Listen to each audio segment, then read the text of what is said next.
Hello and welcome back to Audio Encyclopedia Short but Full of Awareness. I'm Jake, and it's great to have you here again. And I'm Emma. I'm really glad you're here with us for episode 3. Today we're diving into something delicious and surprisingly historical. We're exploring the timeless story of 5 iconic dishes that shaped cultures, connected people, and traveled through time. So grab a seat and let's take a tasty trip through history. Okay, so let's unpack this source material we've got. We have these articles, and they're really focusing on how certain, foundational dishes became these huge symbols, right? Symbols of identity, history, even survival. Exactly. And our mission for you, the listener, is really to get that food is never just food. It's like a living timeline. Yeah, connecting us through necessity, but also creativity and global trade, all of it. Mm-hmm. And what's really fascinating here is seeing how these, seemingly simple ingredients, often starting from just basic survival stuff, right, they transformed. Sometimes through accidents, sometimes technology, even deliberate political moves, as we'll see. Okay, so we're looking at 5 really distinct stories of how food evolves, tracking that journey from pure necessity to, global phenomenon. Let's start with bread. I mean, it feels like the most fundamental, right? The sources call it the foundation of civilization. But how far back does that foundation actually go? Oh, way further back than most people probably think. Bread is genuinely one of humanity's oldest prepared foods. We've got archaeological evidence dating back over 14,000 years. 14,000, wow. Yeah, back then it was, ancient peoples in the Middle East just crushing wild grains, mixing them with water, maybe baking them on hot stones. Super simple. A survival ration, basically. Okay, 14 millennia. But the real game changer wasn't just that simple flatbread, was it? It was leavened bread, the kind that rises. Soft. Exactly. That was the huge breakthrough. And that's credited to ancient Egypt around 3500 BCE. Okay. And it seems like it was probably an accident, Dough left out, maybe in the warmth, wild yeast gets in, starts fermenting. Huh. Pretty much. And suddenly you've got gas bubbles, it gets lighter, softer. It wasn't just tastier, it was actually, easier to digest, a better food product overall. So the Egyptians figured out the soft, fluffy part, but the sources also talk about the Romans really scaling it up, industrializing it almost. How did they turn bread into this, tool of empire? Right. The Romans saw its power both logistically and socially. They brought in things like water-powered mills, much more sophisticated ovens. They basically industrialized bread making. Standardization. Totally. And that let them distribute reliable rations across their cities, their military campaigns. It really shifted bread from just a home craft to this specialized urban thing. And interestingly, it created class distinctions too. So bread became a status symbol? Definitely. The wealthy, they ate the finer, whiter bread. That took more processing, right? So it signaled leisure. Meanwhile, the working classes got the coarser, whole grain stuff. Makes sense. And that whole history is why even today, phrases like earning your daily bread have such deep cultural meaning. It's about life, security. It resonates everywhere. Okay, so from the ultimate staple, bread, let's shift to pasta. Now, everyone thinks Marco Polo, China, right? But the sources are pretty clear. That's a myth. So what's the real story? Where did pasta actually start in Italy? Yeah, that Marco Polo thing is persistent, but the evidence really points to Italy developing it independently. We've got archaeological finds suggesting Etruscans were making pasta-like dishes way back in the 4th century BCE. 4th century BCE, so long before Marco Polo. Oh, absolutely. Just flour and water, simple doughs. It was definitely established in Italy well before the 13th century. Okay, so why Italy then, particularly southern Italy? Why did it take root there so strongly? What was the practical reason? That's a great question, and it comes down to practicality. By the Middle Ages, pasta was recognized as super useful because you could dry it and store it for ages. Preservation. Exactly. In those hot, dry climates of southern Italy, that was incredibly valuable. You could make a batch, dry it out, and it would last. Safe from pests, safe from decay, essential for survival and trade. Right. But hang on. If they were eating it back then, they weren't having it with tomato sauce. Tomatoes hadn't come over from the Americas yet. Good point. No tomatoes until the 16th century. So what did they eat it with? Before tomatoes, it was probably much simpler. Maybe just drizzled with olive oil, tossed with cheese, some herbs, maybe even sweet things like honey sometimes, the tomato. Yeah. Well, that changed pasta's destiny completely. So connecting the dots here, the tomato arrives. People were maybe a bit suspicious at first, right? Nightshade family and all that. But eventually, pasta plus tomato sauce becomes the combination. It turns this functional staple into, the national treasure we think of today. It really did. And it became more than just food. That pairing, pasta with tomato sauce, became synonymous with Italy itself, especially, when so many Italians emigrated in the late 19th, early 20th centuries. It wasn't just comfort food anymore. It was like carrying a piece of home, a symbol of identity, family, that Italian simplicity wherever they went in the world. Okay, let's shift gears completely. Different continent, different vibe. Yeah. Sushi. Today we think precision, art, freshness. But the sources say it started out purely practical.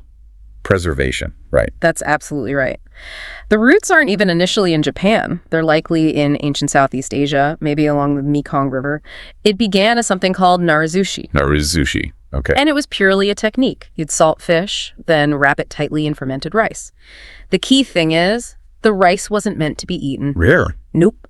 Its only job was to ferment and create acidity, like a natural preservative, keeping the fish edible for months. So the rice was just packaging. Yeah. Expensive edible packaging they threw away? That's wild. Kind of, yeah. And the Japanese refinement is where things get interesting.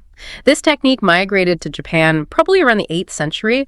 Over centuries, Japanese chefs started shortening that fermentation time. Eventually, they realized, hey, if we shorten it enough and maybe add some vinegar to the rice for that acidic tang, we can actually eat the fish and the rice together. Ah, okay. So that's the leap from preservation tool to actual dish component. Exactly. It's a huge cultural pivot.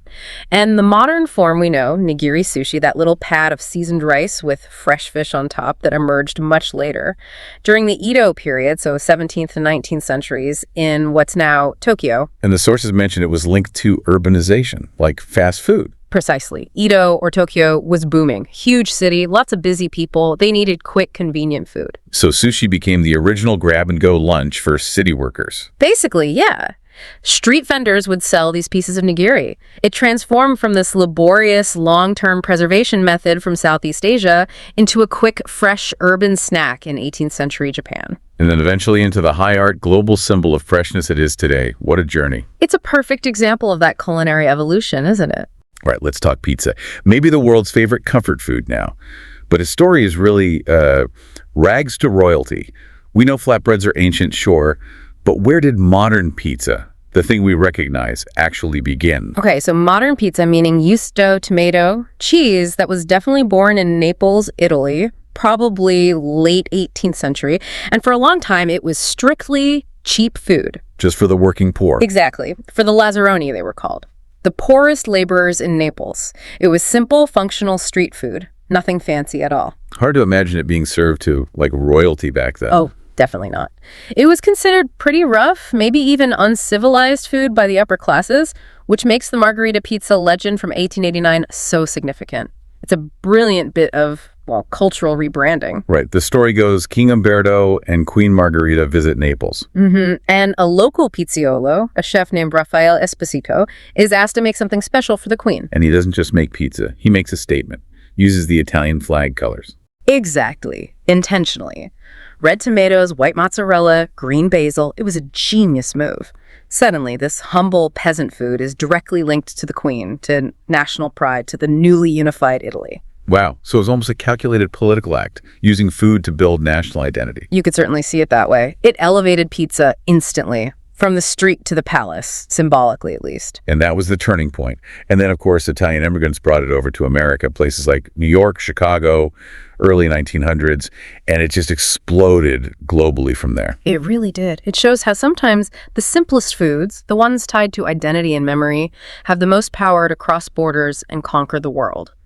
Pizza's journey is a great reminder of how food history is tangled up with politics and migration. Okay, our final deep dive. Chocolate. We think candy bars, sweet treats. But before all that, it was sacred. It was bitter. It was even used as currency. This transformation feels like maybe the most surprising one. It's an incredible history, isn't it? It starts way back far from Europe with the ancient Maya and Aztec civilizations in Mesoamerica.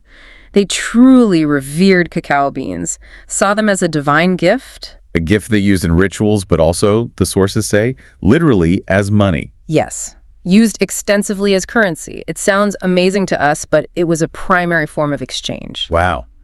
Currency you could eat, Do we know what a cacao bean was worth back then? It was valuable stuff. They counted them carefully. People even apparently made counterfeits. One source gives rough ideas, like a few beans might buy you a tomato, maybe 100 beans for a slave, 30 for a rabbit.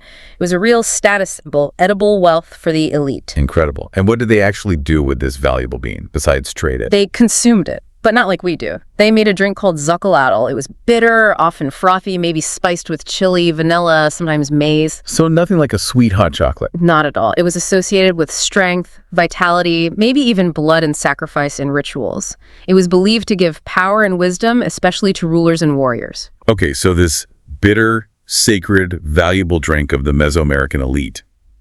How on earth did it become the smooth, sweet, universal treat we have now? Well, the Spanish explorers brought cacao back to Europe in the 1500s. That's when the transformation really kicks off. European taste buds, they weren't keen on the bitterness. Right, they needed to sweeten the deal. Literally. The big change was adding sugar, lots of it, honey too, initially, and later on milk.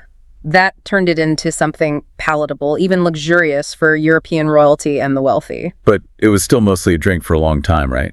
When did it become the solid bar? That came much later, with industrialization in the 19th century. There were key inventions like the cocoa press, which could separate out the cocoa butter, and the conching machine, which refined the texture. Technology steps in. Exactly. Companies we still know today, like Lindt, Cadbury, they pioneered using this new tech. It allowed them to turn that gritty, bitter cacao paste into smooth, moldable, shelf-stable chocolate bars that could be mass-produced cheaply. And that's how it went global and became affordable for almost everyone.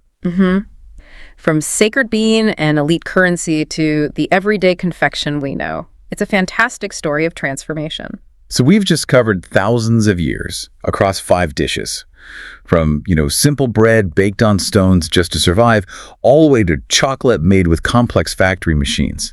It really makes you think every bite connects us to this deep history of human ingenuity. It really does. These 5 foods are such powerful, tangible examples of how necessity, culture, trade, how all that shapes not just what we eat, but really who we are. Yeah, they crossed oceans, survived empires, always adapting. And we've seen how the identity of a food isn't fixed, right?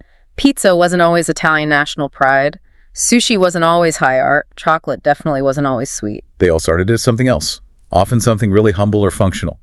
Knowing that history kind of enriches the experience of eating them now, doesn't it? It absolutely does. So what does this all mean for you, the listener? We really want you to think about food as, well, an active player in history, not just something passive we consume. Okay, so here's a final thought to chew on. Of these 5 iconic foods we explored, bread, pasta, sushi, pizza, chocolate, which one do you think is undergoing its next major cultural transformation right now? Think about things like ethical sourcing, lab-grown ingredients, new dietary trends. Which food's identity is shifting again for the 21st century? That's something for you to mull over the next time you sit down for a meal.